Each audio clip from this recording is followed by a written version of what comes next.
देश भर के साथ बाबा महाकाल की नगरी उज्जैन में श्री कृष्ण जन्माष्टमी का पर्व धूमधाम के साथ मनाया जा रहा है। श्री कृष्ण की शिक्षा स्थली महर्षि सांदीपनि आश्रम में भगवान श्री कृष्ण का पंचामृत से विशेष अभिषेक पूजन किया गया। इस अवसर पर उच्च शिक्षा मंत्री डॉक्टर मोहन यादव मौजूद थे। वैसे तो उज्जैन को महाकाल की नगरी के रूप में जाना जाता है, लेकिन उज्जैन में भगवान श्री कृष्ण की शिक्षा स्थली भी है। द्वापर युग में भगवान श्री कृष्ण 11 वर्ष की उम्र में उज्जैन के ऋषि सांदीपनि के पास विद्या अध्ययन के लिए आए थे।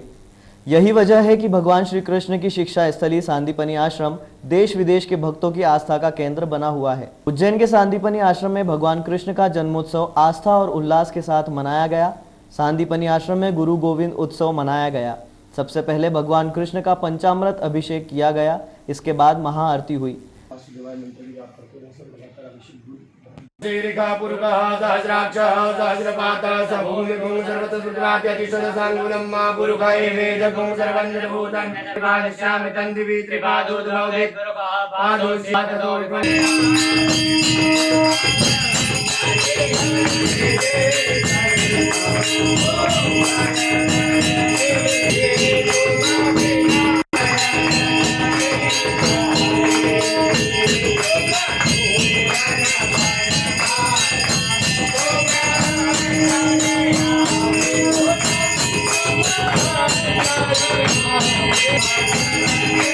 इस वर्ष कोरोना का असर जन्माष्टमी पर्व पर भी साफ दिखाई दिया। यहाँ श्रद्धालुओं की संख्या सीमित थी, साथ ही मंदिर को कागज के फूलों से सजाया गया। ये भगवान कृष्ण की शिक्षा स्थली सांदीपनि महर्षि ऋषि का आश्रम है।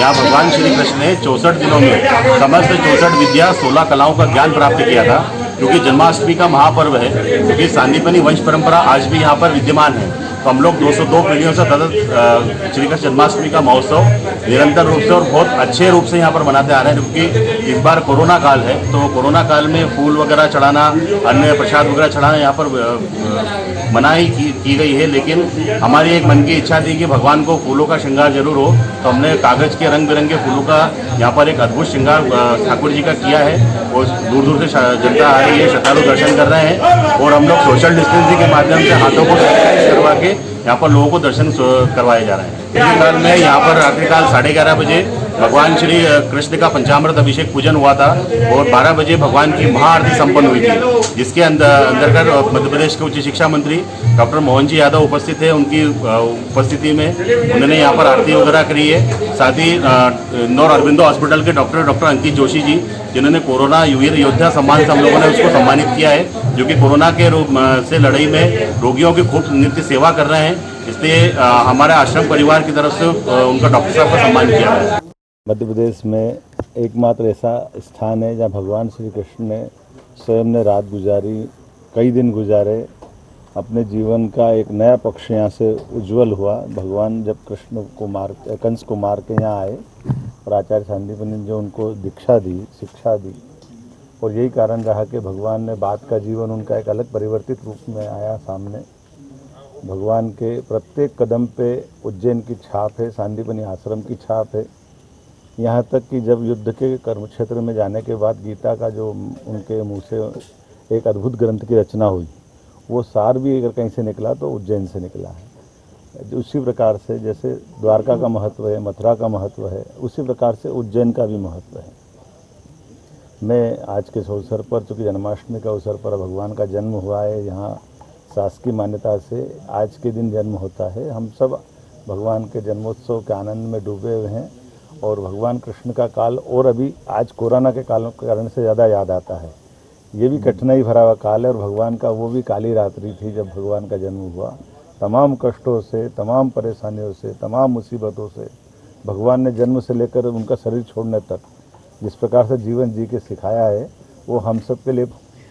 रूपम व्यास का धन्यवाद बोलना चाहूँगा, इन्होंने मुझे यहाँ पर सम्मान दिया, और उज्जैन की जनता को अपने जन्मोत्सव इसकी जन्मोत्सव की बहुत बहुत बधाई देना चाहता हूँ। अभी भी कोरोना में अरविंदो हॉस्पिटल में भी कार्यरत हूँ, मैं MS जनरल सर्जरी कर रहा हूँ। अभी भी हमें सोशल डिस्टेंसिंग की बहुत आवश्यकता है। अभी कोरोना काल अभी ख़त्म नहीं हुआ है, तो मेरा एक मैसेज है सब जितने भी लोग देख रहे हैं उन सबको मैसेज है कि अभी भी अपन को सोशल डिस्टेंसिंग मेंटेन करके रखना है। जब तक इसका वैक्सीन नहीं आ जाता तब तक हम इससे पूरी तरह पूरी तरह हट नहीं सकते इससे। ऐसी भीड़ भाड़ वाला है कि जब जरूरत है कि जैसे यहाँ पर देखा कि बाहर पुलिस वालों मतलब जो अपने पुलिस के लोग थे उन्होंने मतलब कुछ ही लोगों को अंदर आने दिया, चुनिंदा लोगों को। ये मतलब भगवान के दर्शन तो करना चाहती है आम जनता, पर आम जनता को ये समझना भी चाहिए कि अभी कोरोना काल चल रहा है। कुछ समय में जब तक वैक्सीन इसकी आ जाएगी उसके बाद ये कोरोना काल भी चला जाएगा। तब तक घर पे बैठ के आप आरती करें, जो भी करना है। मतलब वहीं फ्रीगंज स्थित छोटे गोपाल मंदिर पर आज मध्य रात्रि 12 बजे कृष्ण जन्मोत्सव मनाया जाएगा। शासन के निर्देशानुसार श्रद्धालुओं को बाहर से दर्शन प्राप्त होंगे। वहीं फ्रीगंज स्थित छोटे गोपाल मंदिर पर आज मध्य रात्रि 12 बजे कृष्ण जन्मोत्सव मनाया जाएगा। शासन के निर्देशानुसार श्रद्धालुओं को बाहर से दर्शन प्राप्त होंगे। आज छोटे गोपाल मंदिर पर महिला मंडल द्वारा मटकी फोड़ व कृष्ण रास लीला का आयोजन किया गया। मंदिर के ट्रस्टी सुनील यादव ने जानकारी देते हुए बताया कि हर वर्ष छोटे गोपाल मंदिर पर भजन संध्या व अन्य कार्यक्रम रखे जाते हैं, लेकिन इस साल कोरोना वायरस के कारण पुजारीगण व परिवार के सदस्यों द्वारा कृष्ण जन्मोत्सव की महाआरती रात्रि 12 बजे की जाएगी।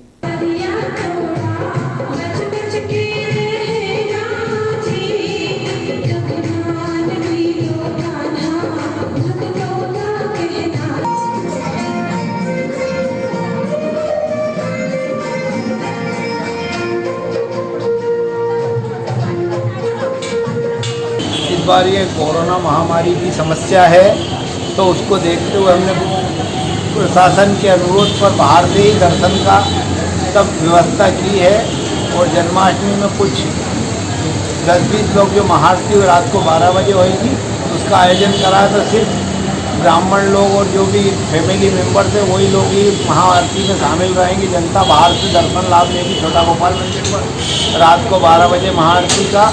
और अभी हर बार हम भजन संध्या का आयोजन वगैरह करते हैं, लेकिन इस बार इस कोरोना समस्या को देखकर छोटा सा मटकी फोड़ कार्यक्रम बच्चे के द्वारा आयोजित कराया गया महिला मंडल गीता यादव जी द्वारा। उसमें जो है आज दिन में ये प्रोग्राम हमारे द्वारा रखा है। वहीं कोरोना के चलते शहर के लोगों ने अपने ही घर रहकर छोटे छोटे आयोजन किए। उसी कड़ी में इंदिरा नगर में पानी की टंकी के पीछे भजन संध्या का आयोजन किया गया, जिसमें परिवार के लोग सोशल डिस्टेंसिंग के साथ शामिल हुए।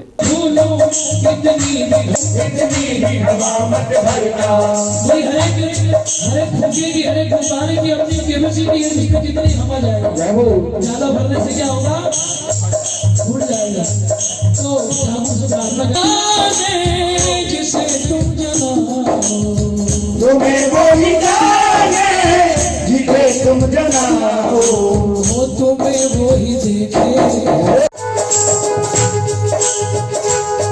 तू चरण शरण दे जिसको वही दास चरण है स्वभाव। तू चरण शरण दे जिसको